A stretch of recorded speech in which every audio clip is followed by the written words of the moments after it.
Salve, salve galera, Pode Crer Coate, Cultura e Informação, estamos de novo na área para falar um pouco mais sobre a cultura que envolve nossos territórios, as políticas culturais e tudo que acontece por aqui.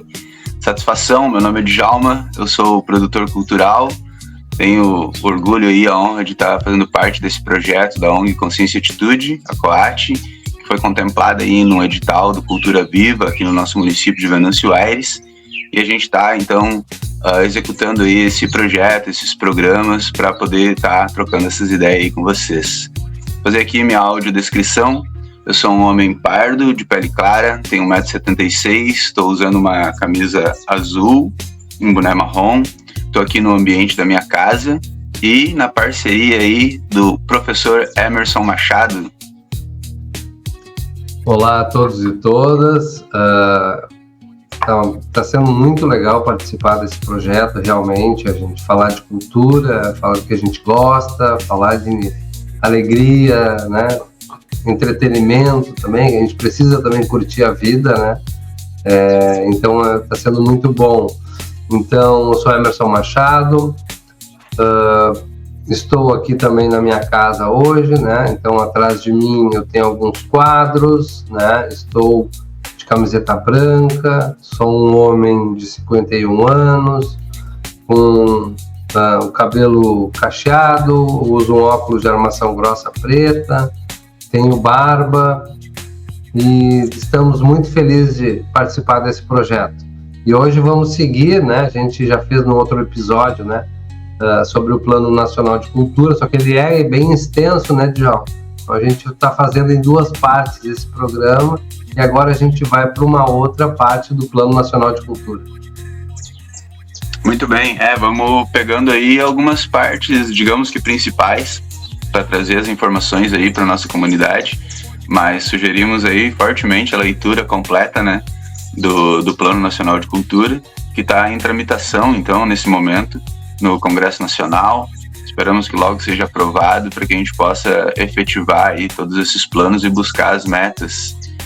Então, falando em metas, né, hoje a gente, no nosso último episódio, a gente falou sobre as diretrizes do plano e hoje a gente vai falar dos eixos e objetivos.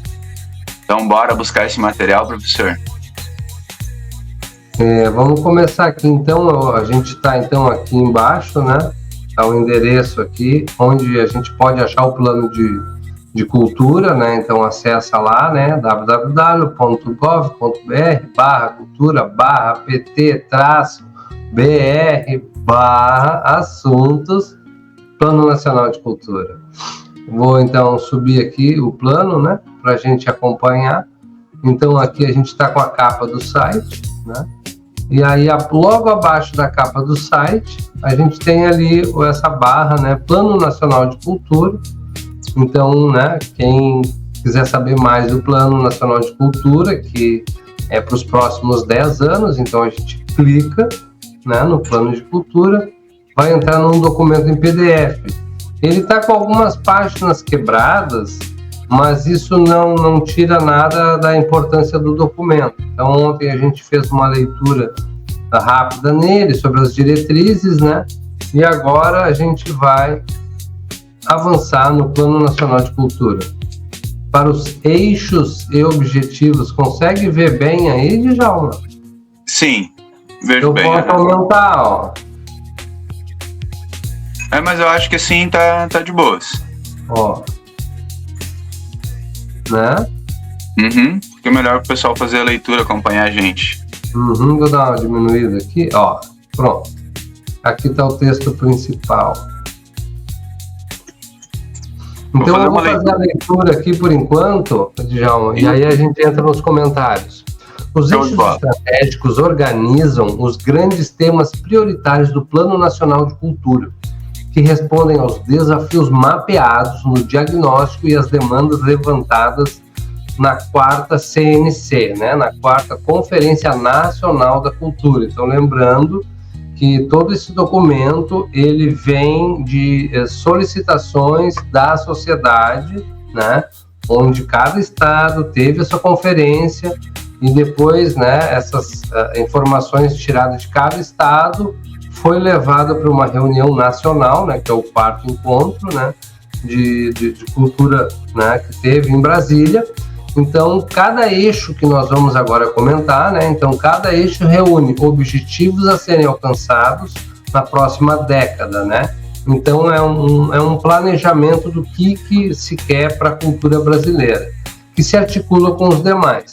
Juntos, esses eixos oferecem uma visão abrangente e articulada para orientar políticas culturais consistentes, democráticas e sustentáveis, e oferece um horizonte para a formulação de planos e políticas estaduais, municipais e setoriais. Então, a ideia aqui, né, desse plano é que a gente tenha um norte, né, para todos, para que todos, né, quando que vão fazer cultura, né, saibam por onde se guiar, as diretrizes, os eixos, né, que a sociedade levantou e que ela julga importante, né, Djalma?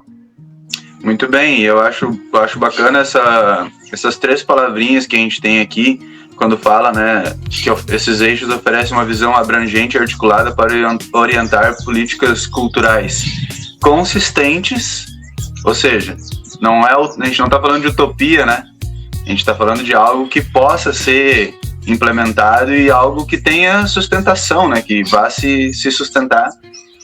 E também estamos falando aqui que oferecem, aliás, consistentes, democráticas, que todas as novas visões de cultura sempre buscam essa questão democrática, e sustentáveis. Então é algo que seja possível de aplicar, que seja democrático, que alcance a todos e que a gente possa buscar sustentabilidade em cada uma dessas ações. Muito da hora. Vamos para os eixos, então? Bora.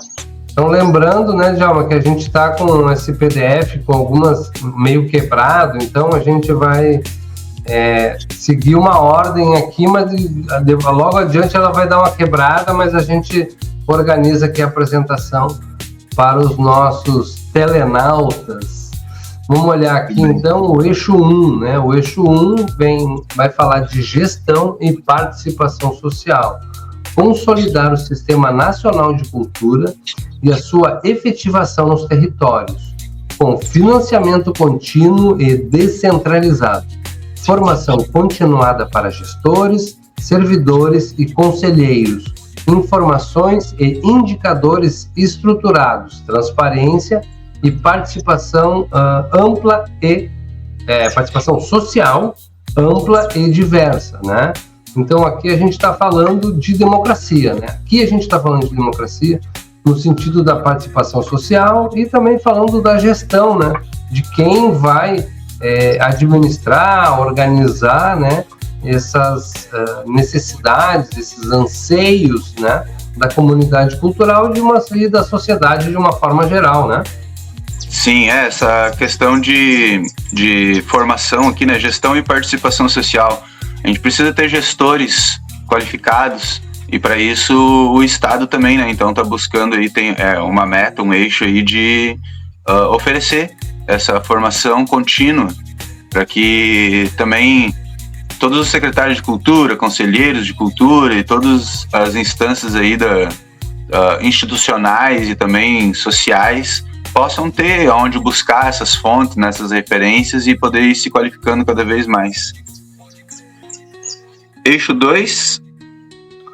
O eixo 2, então, vai falar do fomento à cultura, né? Reduzir as desigualdades e equilibrar o investimento público no acesso ao fomento às artes e à cultura, observadas a distribuição equitativa dos recursos em todo o território nacional e a desconcentração territorial, com atenção ao fator afirmativas e reparatórias, a simplificação de acesso e a garantia de acessibilidade cultural, né? Então aqui, quando a gente está falando em fomento, né, eu acho essa parte muito legal desse plano, porque assim, quando a gente fala em fomento, é o dinheiro para a cultura, ok. Esse dinheiro da cultura, ele já vem em certa medida, né? Só que geralmente, né, Djalma, ele vem para os grandes centros, ou nas cidades, né, menores, no centro da cidade, ou bairros próximos do centro, né? Então, esse fomento à cultura, né, que a gente estava comentando até a respeito de outros projetos, né, acho que a gente tem que buscar esse olhar, né, de se reduzir essas desigualdades, né, e equilibrar esse investimento. Então, ou seja, não só fazer para o centro, fazer para a área rural, fazer para a área periférica, né, os quilombolas, as aldeias indígenas, enfim, né, todos aqueles territórios que, às vezes, por determinadas, geralmente, dificuldade financeira, né, não conseguem acessar, né, essa produção cultural, né? E aí fala aqui também da distribuição equitativa dos recursos, né? Eu acho que isso é importante, né? E a desconcentração territorial, que é o que eu comentei agora, com atenção ao fator amazônico, né? A questão da Amazônia é uma questão de sobrevivência nossa, né? E aí nós estávamos falando também da relação das coisas, né? A gente não pode pensar a cultura separada da fazenda, separada da Secretaria de Fazenda, do Ministério da Fazenda, ou a cultura separada da saúde, né? A gente tem que pensar sempre de uma forma mais coletiva, né? Mais abrangente. O pessoal da administração gosta de usar o termo holístico, né? E ações afirmativas, né? Que são essas ações que vão dar visibilidade, né, ao povo pobre, né, ao povo negro, às mulheres, e reparatórias, no sentido de que essas populações nunca tiveram, né, um acesso direto, né, elas sempre ficaram ali, né, em grande medida sem acesso, né, muitos, né, iletrados, agora com a questão digital, sem o letramento digital. Então eu acho que a gente tem que direcionar esse fomento à cultura para quem não teve, né? Não que a gente não vá fazer também para quem tem, para manter. O negócio é manter, né? Eu penso assim, né? E aí a gente consegue a garantia desse acesso, dessa acessibilidade cultural para todos, né? E todas. Muito bem, muito bem. Essa questão de ações afirmativas também eu gosto muito da questão da busca ativa, né? Muitas vezes a gente está falando aqui de fomento, muitas vezes acontece um edital num município ou em algum lugar e as informações às vezes não chegam na periferia ou não chegam lá no quilombo ou em algum lugar. As pessoas às vezes até ouvem falar, mas não se sentem convidadas a participar desse processo. Então as ações afirmativas acho que têm que ser fortalecidas, né? Que é de ir até essas comunidades, até essas pessoas e poder dizer, olha, aqui tem uma oportunidade, é para vocês. E de que forma essas pessoas conseguem participar, né? O eixo 3, então, é o patrimônio e memória. Vou fazer a leitura aqui. Democratizar a política de patrimônio e memória, com políticas afirmativas, formativas e reparatórias. Assegurar a salvaguarda de expressões, ofícios, saberes, acervos e bens culturais, artísticos e naturais, com a desburocratização do processo e a ampliação da participação social, da cidadania cultural e do acesso à produção, à reprodução e à fruição nos territórios. Acho massa, sempre que a gente falar em patrimônio e memória, principalmente essa questão de patrimônio, muitas vezes parece algo físico. A gente tem que lembrar que na cultura existe o patrimônio material, que é físico, e o patrimônio imaterial, que é toda aquela riqueza que a gente tem, que não é palpável, né? Mas basicamente são as sabedorias, os costumes, os fazeres de cada território. Então esse eixo 3 aqui está buscando isso, né? Democratizar essas políticas e também desburocratizar os processos, porque hoje a gente sabe que um casarão antigo, por exemplo, para ele ser tombado é um processo burocrático bastante difícil, para alguns pelo menos, né? Alguns já têm as manhas, mas precisa melhorar esse processo, tornar ele um pouco mais fácil, mais simplificado, para que a gente possa abranger assim, mais territórios. Aqui eu falei de um casarão antigo, mas a gente pode falar de praças, a gente pode falar de uma árvore centenária, de um território, uma localidade, um quilombo, e tem tantas particularidades aí nessa questão de patrimônio e memória, e a gente precisa então preservar. E quando a gente fala de memória também, né, Emerson, tu que é professor, a gente sabe que a gente tem muitos registros de memória nos livros de história, que é aquela memória institucional que em algum momento os governantes decidiram que aquela memória deveria ser preservada, mas além dessa, a gente tem várias outras memórias a nível nacional, a nível estadual, mas a nível de território também, no nossa quebrada, no nosso círculo. Quem são as pessoas importantes, quais foram os fatos importantes, né? Nossos saberes, ancestralidade, esses conhecimentos que são passados de geração após geração, tudo isso é memória e é patrimônio que a gente precisa, então, dar essa devida atenção. E o Plano Nacional de Cultura, então, traz isso no seu eixo 3. Isso também eu acho que era importante a gente fazer um comentário, que é o seguinte, isso é uma coisa muito recente, né? Então, até 1900, né, a história era, a gente chama da história, né, dos vencedores, né?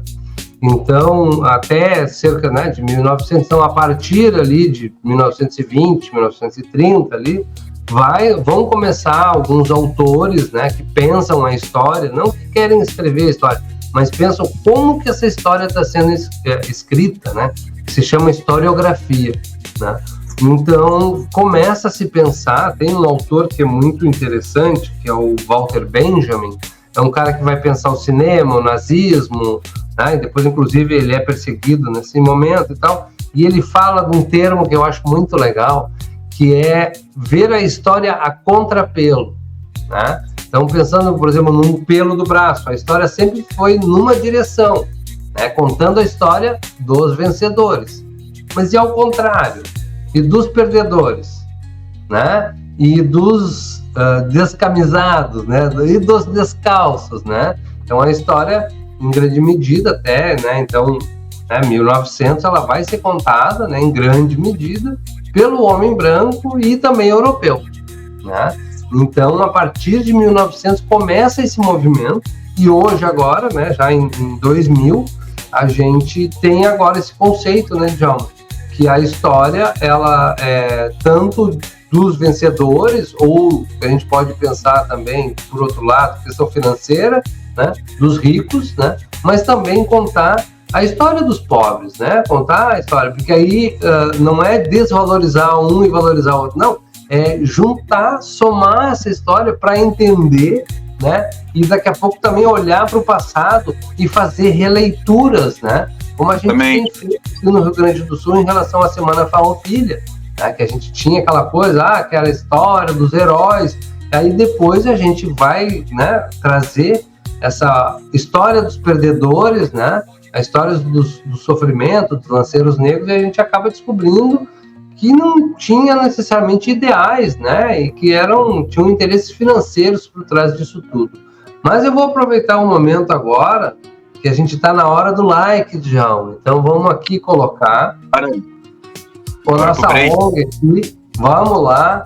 Pessoal, olha só, para a gente poder continuar esse projeto e fazê-lo ao vivo, a gente necessita, tá, que aconteça o seguinte: você entre lá no Instagram da Coat, @ONGCoat, _consciência atitude, e comece a nos seguir lá. A gente precisa ampliar o nosso número de seguidores para que a gente possa começar a fazer esse programa ao vivo e aí interagir com o pessoal, né, Djalma? Vai ficar muito melhor assim, né? Com certeza, ter os contrapontos, ter os questionamentos, poder trocar as ideias, né? Então vai ser muito da hora. Fortalece aí, galera, segue nós lá. E vamos dando sequência aqui, então, no nosso Pode Crer Coat, Cultura e Informação. Chegamos no eixo 4, professor? Chegamos. Ainda não, vai chegar. Ih, chegou. Então, esse eixo 4 eu gosto muito, que fala aqui sobre a formação, né? Então, está dividido em duas partes. A. Universalizar a presença das artes, da cultura e da memória nos currículos, nos conteúdos, nas iniciativas pedagógicas do ensino infantil, fundamental, médio, técnico e superior, de modo diversificado, acessível e criativo.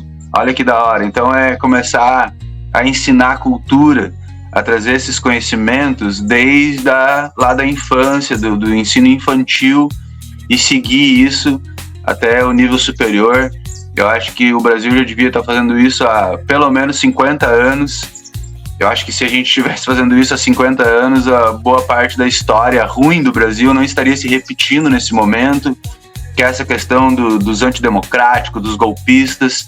Se a gente tivesse estudado a cultura e a história do nosso país desde sempre, a gente não estaria tentando repetir, né, parte da sociedade tentando repetir os mesmos erros que aconteceram lá em 1964, com o golpe militar e tudo mais. E não é só isso, tem várias outras questões de se entender, de se auto-reconhecer, de entender os valores do nosso território, os valores do nosso conhecimento.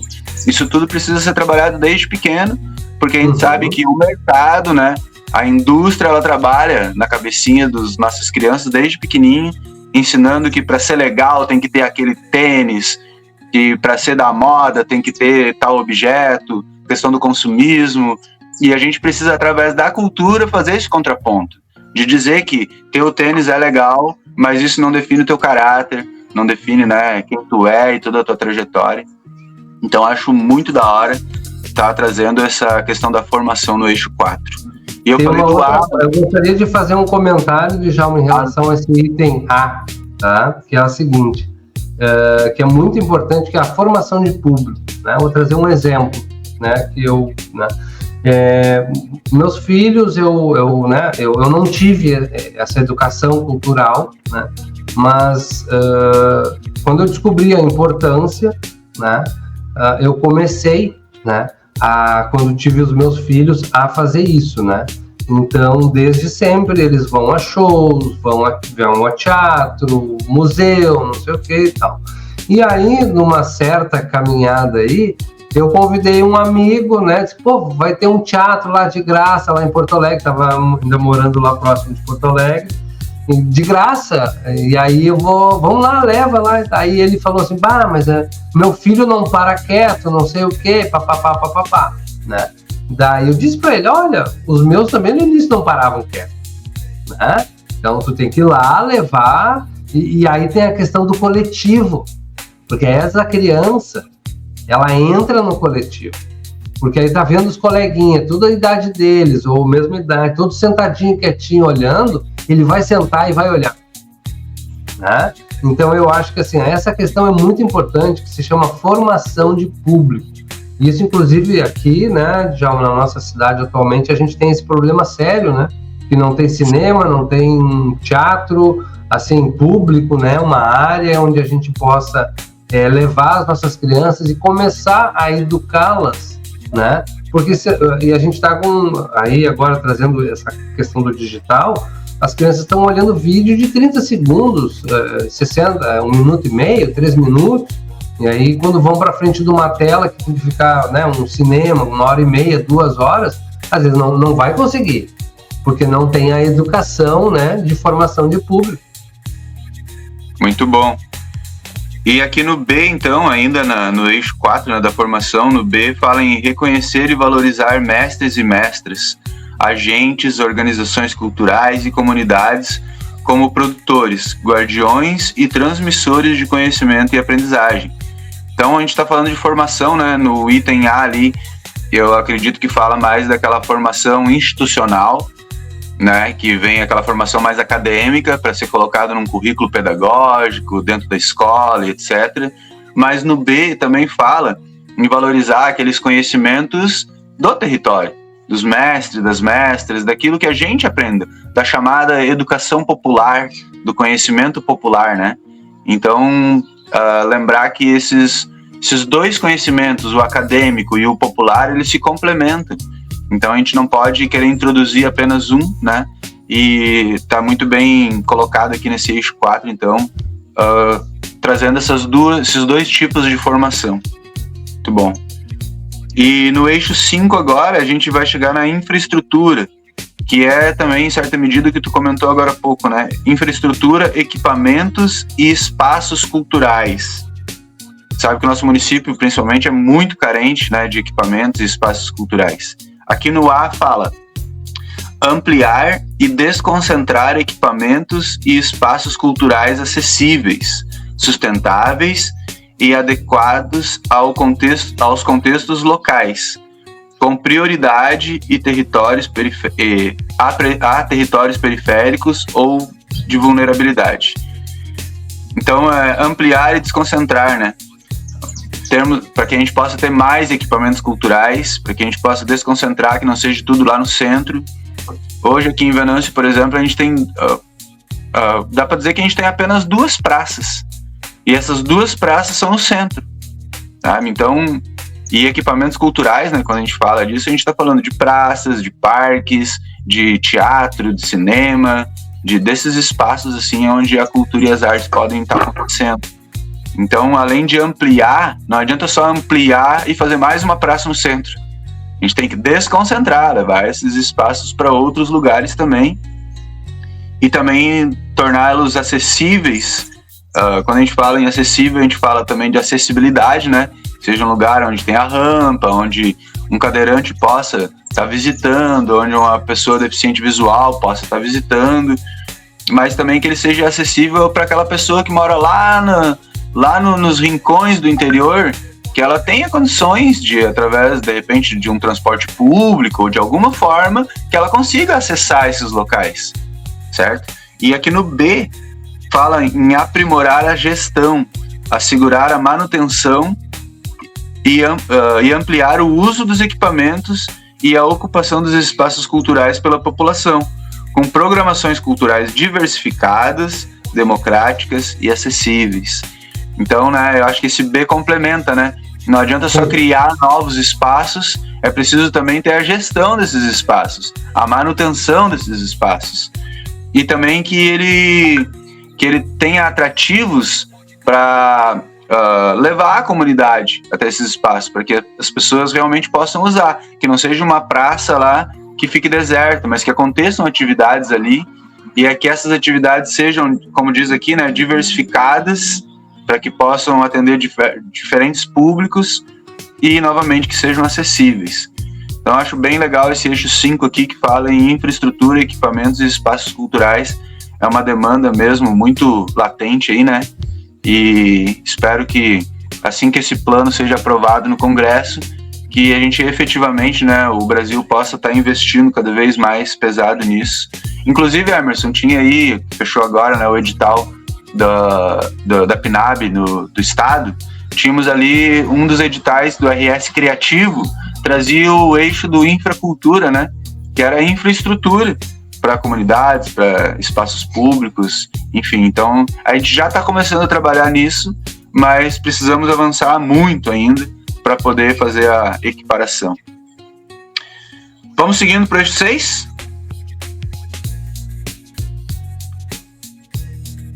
Vou deixar contigo a leitura. Então, o eixo 6, ele vai falar de economia criativa, economia solidária, trabalho, emprego, renda e proteção social, né? Então, no item A, potencializar a participação do campo cultural da economia criativa brasileira na economia nacional e internacional, e de modo a fortalecer indústrias, empreendimentos, arranjos criativos e modelos solidários, né? Então, aqui eu destaco, né? A gente tem que falar também, né, da parte financeira, né? Então, quando a gente está falando de potencializar a participação do campo cultural, a gente está falando de também ampliação, né, de acesso à verba para os produtores culturais, né? E essa verba automaticamente, né, como a gente viu na Rouanet, a gente já sabia em outros estudos, né, é que depende da área, né? Na Rouanet, a cada R$1 ele pode, né, multiplicar para 7, né? E em outros projetos, em outras leis, é menor, mas igual, de qualquer forma, né, sempre se tem retorno. Inclusive agora estamos competindo com a indústria automobilística, né? O campo cultural produz tanto quanto a indústria automobilística. Então isso é interessante, né? Que fazer cultura, né, está dando mais dinheiro daqui a pouco, né, do que fazer carros, né? Não que nós vamos deixar de fazer carros, mas para entender, fazer um comparativo, né, da importância, né?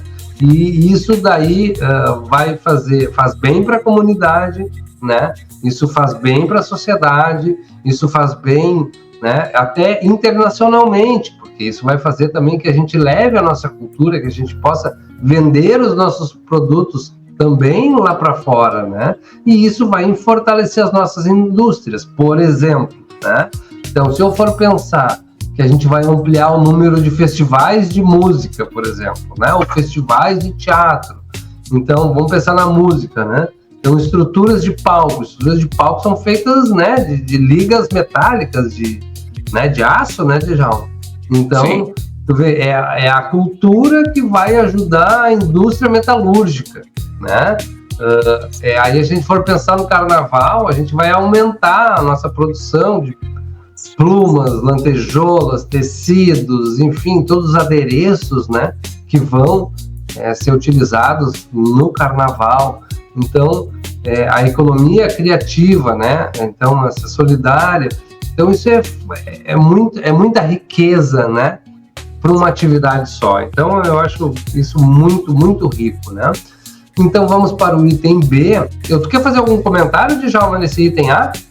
Cara, eu só fiquei me lembrando que quando eu leio a palavra internacional, eu fico lembrando primeiro dos intercâmbios, que é muito legal. Tá? Quando os brasileiros podem ir para outro país, né, produzir, vender o seu material, vender o seu produto cultural, e também quando pessoas de outros países vêm para o nosso país, porque além de fazer essa movimentação econômica, né, também tem a questão de formação, de conhecimentos, então é uma troca muito bacana. E também lembro, é claro, do nosso cinema brasileiro, que especialmente nesse momento tá repercutindo muito, né? E é a nossa indústria criativa gerando, movimentando fora do país.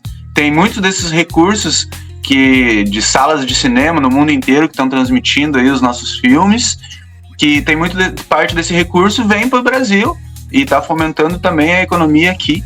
Então isso também é muito da hora. Então toda vez que eu vejo essa palavra internacional, ainda mais nos dias de hoje aí, com os nossos filmes estourando aí no mundo inteiro, eu lembro disso. Mas vamos pro B então? Promover a geração de emprego, renda e formalização de empreendimentos, organizações e trabalhadores da cultura, com efetivação dos direitos trabalhistas, sociais e previdenciários e com reconhecimento de atividades e ocupações artísticas e culturais, né? Aí nós voltamos para o lado financeiro da cultura, né? Então, promove a geração de emprego, né? Então, quando se tem um projeto, né, se dá trabalho, né, e renda, né? Aí, para participar desses projetos, tu tem que ter um CNPJ, em grande medida. Então, formaliza o produtor, esses empreendimentos, né? Organiza os trabalhadores da cultura, né? E uma coisa que foi colocada, inclusive, né, Djalma, acho que tu esteve lá em Brasília agora e viu esse debate também, que é a questão dos direitos trabalhistas, né, do pessoal da cultura, né? Então, como é que a gente vai pensar, né, um exemplo, né, de uma bailarina, né?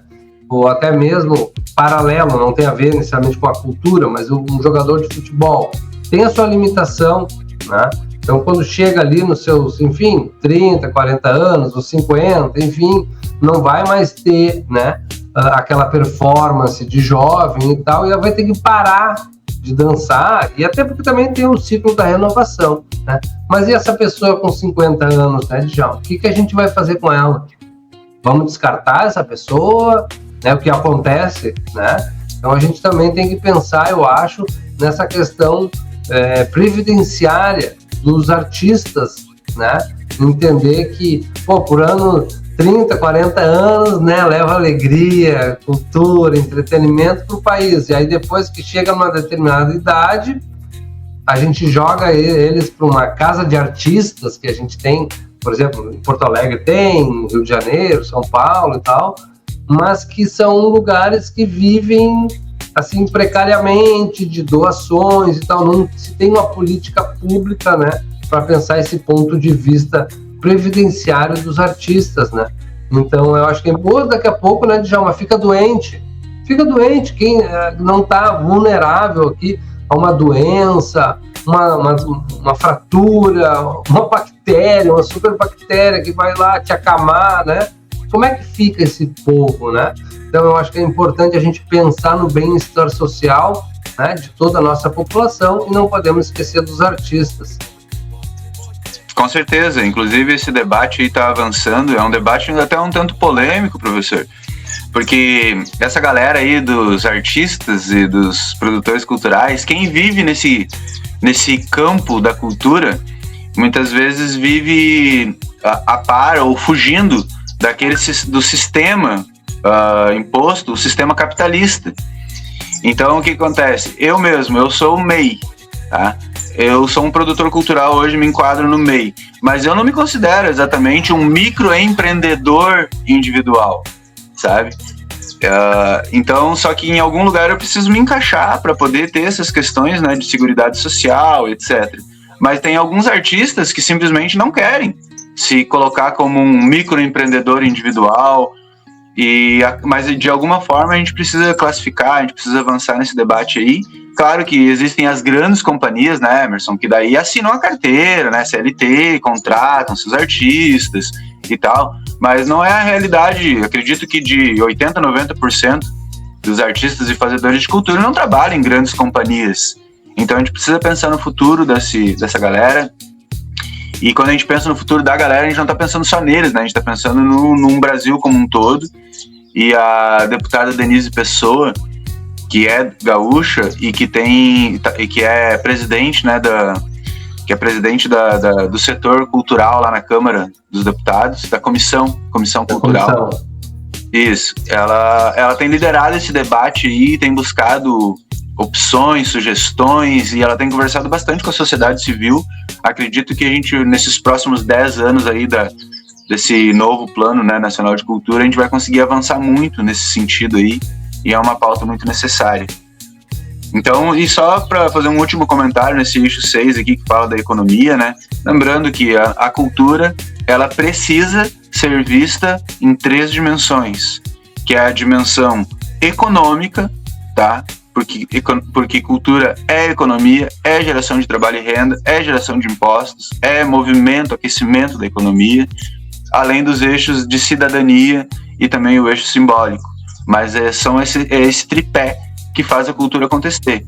Então, claro que quem é público, a grosso modo, vai ver a cultura às vezes como entretenimento, como algo bonito, algo de lazer, etc.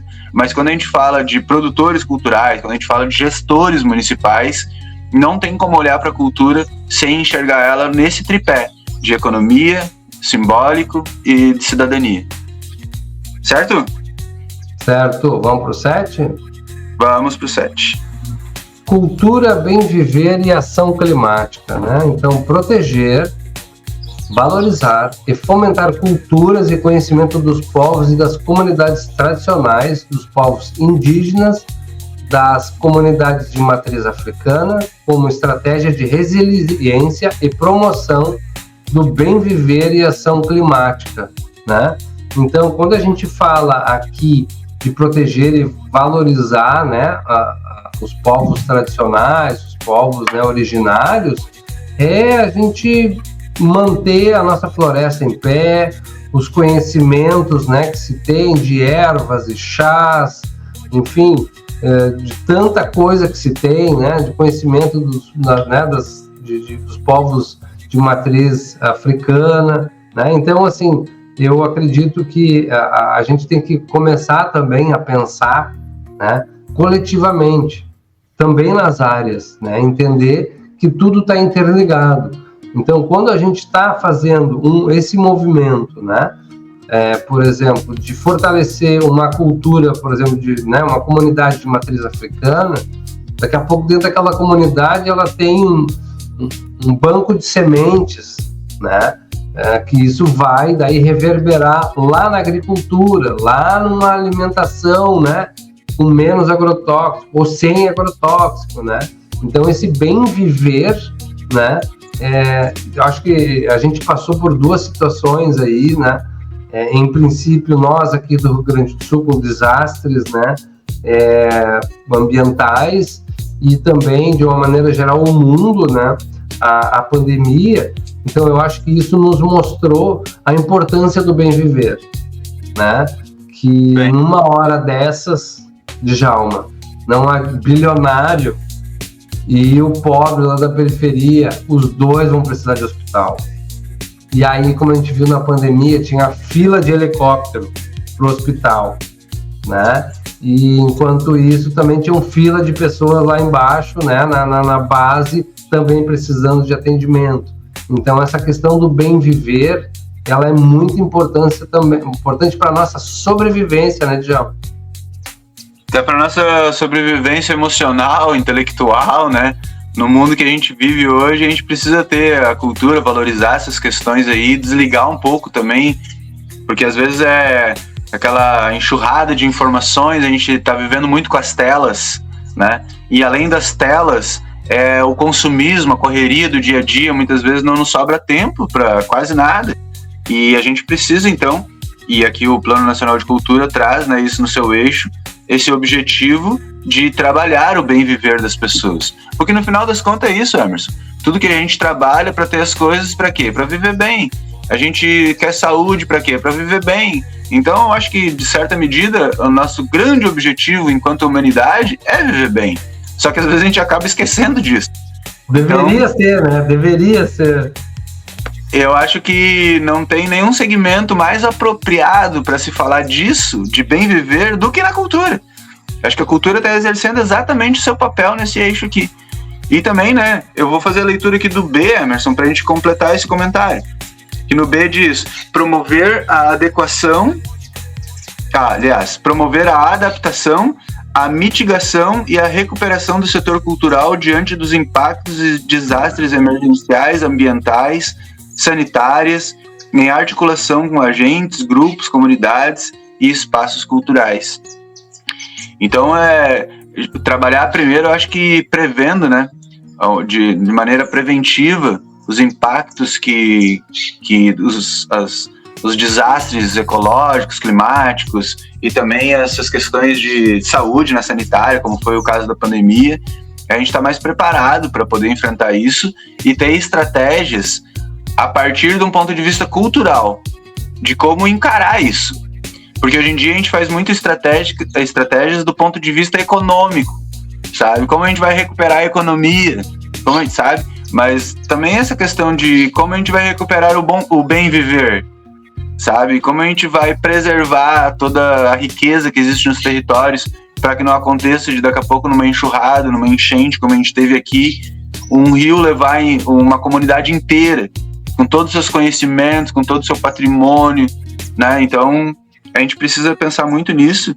E quando fala aqui dos povos indígenas, eu acho que está diretamente ligado, né? Quando a gente fala em preservação ambiental, acho que nossa primeira meta deveria ser preservar os povos originários, porque são eles que preservam a floresta, né? E todo esse conhecimento de agroecologia, de ser humano e meio ambiente, toda essa relação, quem detém esse conhecimento são esses povos originários e também, em grande medida, os povos do interior, as comunidades de interior, os agricultores, e aqui eu não estou falando do grande agro, né, que só planta soja para exportar e não se preocupa com veneno, não se preocupa com nada disso, mas, por outro lado, também temos no interior a agroindústria familiar, né, e as cooperativas familiares também, que esses sim observam, né, as questões de como preservar a terra, de como cultivar de uma forma que possa sustentar a população. Então eu acho que tudo isso está dentro desse eixo 7 aqui, que é cultura, bem viver e ações climáticas. Então, para finalizar, vamos para o 8? Vamos para o 8. Então, o 8 vai falar da cultura digital e direitos digitais.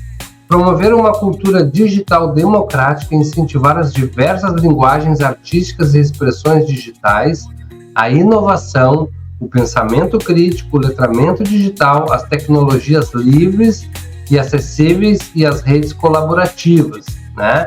Então, a ideia desse plano, digamos assim, é digitalizar a cultura também, né? Já que a gente está nesse processo, porque às vezes a gente olha assim, Parece que tá tudo digital, que todo mundo sabe das coisas. Como é que tu não sabe? Como é que tu, né? Então a gente tem que entender, a gente estava até comentando nos bastidores, né? Que os nascidos em 80 para trás, em grande medida, né?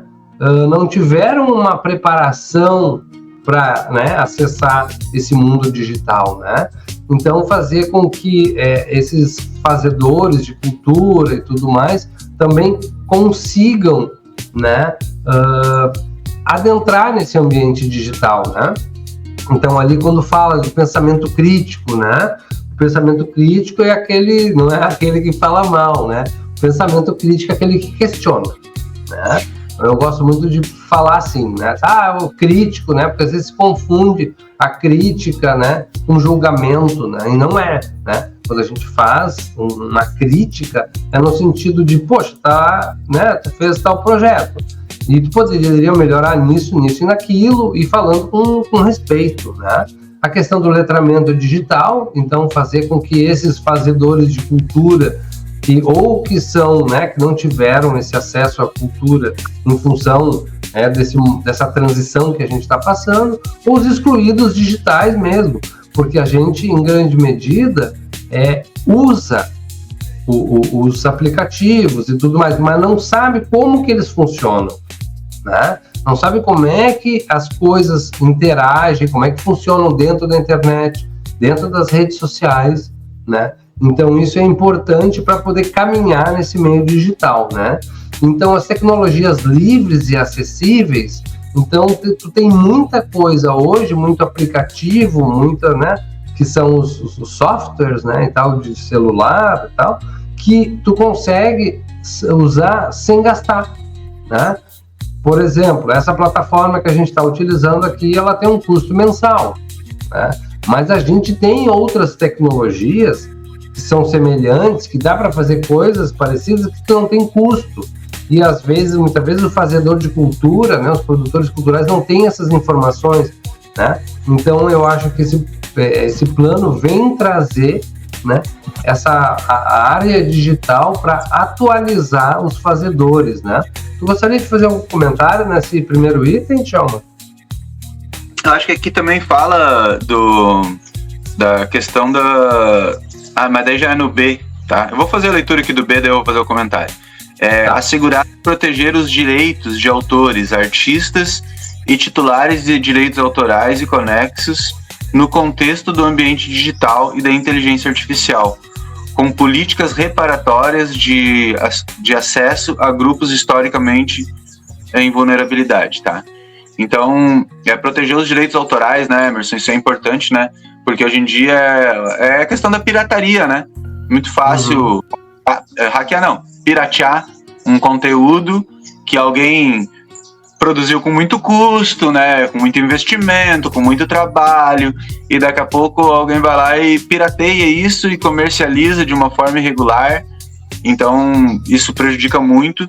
E também aqui, quando fala em inteligência artificial, Emerson, eu fico imaginando, porque o que a gente está fazendo aqui agora é um produto cultural que a gente está oferecendo de forma gratuita para a comunidade.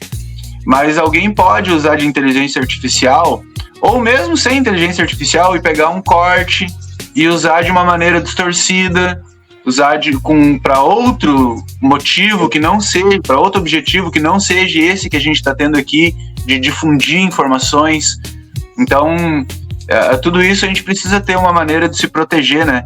Inclusive, essa questão das redes sociais, né, e da inteligência artificial está sendo um grande debate, não só na cultura, mas em todos os segmentos, com essa questão de ter regulações, de ter leis, de ter regras, porque não é um campo, né, sem leis, né, Emerson? Aqui existem também, né, existem leis, mas isso precisa ser assegurado, que a gente tem essa proteção, de quem está produzindo tem essa proteção, e também de quem quer reproduzir os nossos conteúdos, que tenham a maneira correta de como fazer isso, tá? Para que não fique tudo no achismo, ou cada um faz de um jeito. Então eu acho isso... A questão de leis a gente tem que avançar muito ainda, né, Djalma? Porque, assim, isso é uma característica do direito, né? Eu me lembro que uma coisa que eu aprendi com um professor muito querido, o professor Pedro Osório, né, que foi meu orientador na faculdade de jornalismo, que ele falava que o direito está sempre atrasado, E ele tem que estar sempre atrasado. Porque se ele quiser se adiantar, ele vai errar em várias coisas. O direito sempre erra, né? Mas quando ele chega atrasado, por que ele chega atrasado?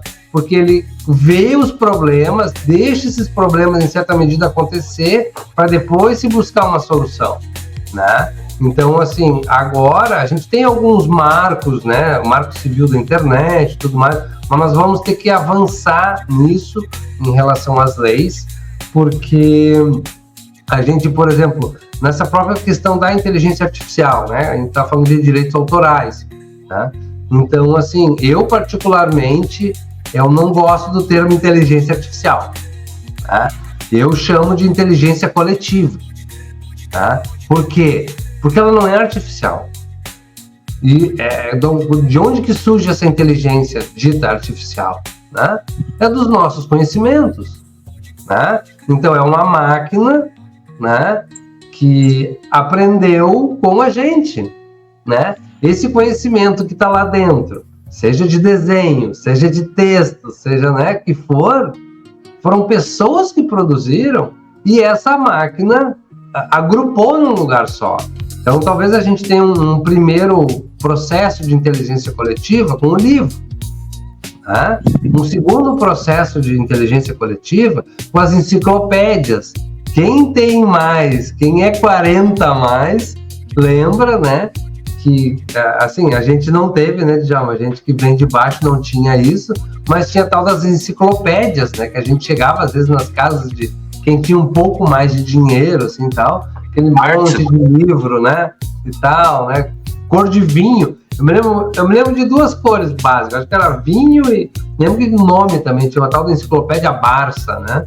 Barça. Então, e aí depois a gente vai para o Google, né? Então o Google também trabalha com essa questão da inteligência coletiva. Então, toda vez que a gente acessa o Google e bota uma pergunta e ele responde, ele está aprendendo comigo também com essa resposta. Então, esse negócio de inteligência artificial, do meu ponto de vista, é errado. Não é inteligência artificial. Ela é uma inteligência coletiva, né? E aí, isso que tu falou da questão dos direitos autorais, nós vamos ter que discutir isso, né? Porque aí a pessoa passa lá 10 anos, 20 anos para desenvolver uma técnica, daí vai lá a inteligência artificial simplesmente copia e esse trabalho de 20 anos, né? Então é uma coisa que a gente vai ter que discutir e legal que esse plano está trazendo isso, né? Proteger o direito dos autores, né? E não podia deixar de fora, né, essa questão digital e de inteligência artificial. E aqui também, Emerson, no finalzinho, quando fala em políticas reparatórias de acesso a grupos historicamente vulnerabilizados, eu, em certa medida, me vejo dentro desse grupo historicamente vulnerabilizado, porque sou lá do início dos anos 80, né? Então, nasci numa era não digital. E hoje, eu me vejo correndo atrás para entender e trabalhar com as tecnologias que já existiam, né? Que vem ali desde início dos anos 2000, né? Final dos anos 90. Enquanto eu estou correndo atrás para poder me adaptar a isso, já tem novas tecnologias surgindo e cada vez mais rápido. Então eu tenho que fazer essa corrida de buscar o prejuízo, né? O que eu tô atrasado e ao mesmo tempo me adaptar às questões reais, né? Diferente dos nativos. A gente pode questionar a questão da meritocracia, né? Pois é. Como é que a gente vai concorrer com alguém de igual, né? Sendo que um conseguiu fazer a transição do analógico digital e trocentos mil não conseguiram, né? Não, eu acho massa. Eu acho massa aqui também. Inclusive, quero te parabenizar aqui, porque tu tem feito um trabalho muito legal em cima disso, que é essa reparação, sabe? E que é esse trabalho que tu faz de letramento digital, leva, né, para as comunidades, para diversos lugares aí, oferecendo gratuitamente para as pessoas um curso, começando pelo básico, né? Porque a gente sabe que hoje em dia tem muita gente que tem dificuldade com e-mail, com uma rede social, com diversas coisas, né? Até mesmo uma grande dificuldade que tem aparecido agora é de identificar o que é um vídeo de inteligência artificial e o que é real. E tu tem trabalhado com muita sensibilidade com essas pessoas, especialmente pessoas mais velhas, né? e tem conseguido colocar, em certa medida, essas pessoas num contexto atual, sabe? Então eu acho que esse tipo de trabalho que tu faz é muito importante para toda a sociedade, não só para essas pessoas, mas para toda a sociedade. E eu acho que esse eixo também fala sobre isso, sabe? Sobre fomentar esse tipo de projeto, esse tipo de iniciativa, para que tu e outros professores Emersons por aí possam investir cada vez mais o seu tempo e o seu conhecimento em cima dessa questão que é tão importante. É que tu sabe, como tu me conhece, né? A gente também tem a nossa relação pessoal. Então tu sabe que eu, né? Apesar de não ter, esteticamente, não ter a cara da periferia, né? E eu acho isso muito ruim, eu acho horrível isso, né? Porque as pessoas têm que ser respeitadas pelo interior delas, pelo que elas são, não o que aparentam, né? Se eu tô de boné, se eu não tô de boné, se eu tô com, né, uma roupa justa, roupa larga, isso não me faz melhor nem pior, né? Mas, enfim, como tu me conhece, tu sabe que eu venho da periferia, então eu acho que a gente não pode nunca, como diz o presidente Lula, a gente não pode esquecer de onde é que a gente veio, né? Do que a gente já passou na vida, né? Porque no final, em vez da gente melhorar quando chega numa posição melhor ou de poder, a gente substitui o que estava sendo feito. A gente não precisa de substituição, né? A gente precisa de melhoras, né? A gente precisa evoluir, né? Então, eu faço esse trabalho também como, acho que necessário, né? De olhar para trás, da onde eu vim, o que eu passei, e fazer com que eu consiga, através das minhas experiências, do meu conhecimento, né? A gente consiga cada vez ter uma sociedade mais igualitária, né? Mais solidária, né? E eu acho que esse mundo individualista que a gente está vivendo está fazendo mal para todo mundo. Muito bom. Então esses são os 8 eixos, né, do nosso Plano Nacional de Cultura, que esperamos que logo no primeiro semestre de 2026 já comece a ser trabalhado. Na verdade já está sendo trabalhado, né, mas que ele possa institucionalmente ser ampliado, fomentado, fortalecido, para que nesses próximos 10 anos a gente consiga avançar, né, em todos esses eixos aqui, em todas as diretrizes que a gente trouxe também no outro episódio. E eu acho que para finalizar, Emerson, eu quero falar um pouquinho da alegria que eu tô vivendo, assim, né, de estar vivendo nesse momento contemporâneo aí, que a gente pode estar discutindo de como avançar na cultura, porque eu lembro que em 96, quando eu comecei no hip hop, a nossa luta era só para poder existir, era só para poder dançar, cantar, poder ter um espaço onde a gente fosse respeitado. E hoje, além de ter... Claro que essa luta continua, né? Porque o preconceito e a ignorância continuam, mas hoje a gente tem muito mais, assim, esse direito garantido de ser e existir e fazer, mas para além disso, a gente está discutindo, está trabalhando maneiras de ampliar, de evoluir, e eu fico feliz de estar fazendo parte de toda essa construção, do lado de parceiros importantes, como é o teu caso aí, toda a galera do MINC, os agentes territoriais de cultura, todos os fazedores de cultura, produtores, artistas, todo mundo que tem colaborado para a construção desse plano. Só no ambiente digital foram mais de 85 mil pessoas que colaboraram, além, né, como tu trouxe aqui no começo, todas as conferências estaduais, municipais e a conferência nacional que aconteceu. Então é um plano construído de forma democrática, participativa e com um olhar muito sensível, assim, por parte do governo federal. Então, mandar um salve para todo mundo que ajudou a construir esse plano e que vai continuar ajudando para que ele seja efetivamente, né, na prática, executado. E também deixar aqui, por último, né, o salve aí para o nosso presidente Lula, que retomou o MINC, né, que recriou o MINC depois de um processo de destruição da nossa cultura. Ele voltou, além de trazendo novamente nosso Ministério da Cultura, trazendo novas leis muito mais modernas, abrangentes e democráticas, também se preocupou em trabalhar em cima desse plano aí, para que a gente tenha uma linha de trabalho, né, Emerson, para que não fique cada lugar fazendo de uma forma diferente, mas que a gente consiga ter um documento onde todos os entes federados, todos os municípios, todos os estados possam olhar para aquele documento e ver, ó, aqui estão as nossas diretrizes, aqui estão os nossos eixos, e é dessa forma conjunta e colaborativa que a gente vai trabalhar em prol da cultura do Brasil.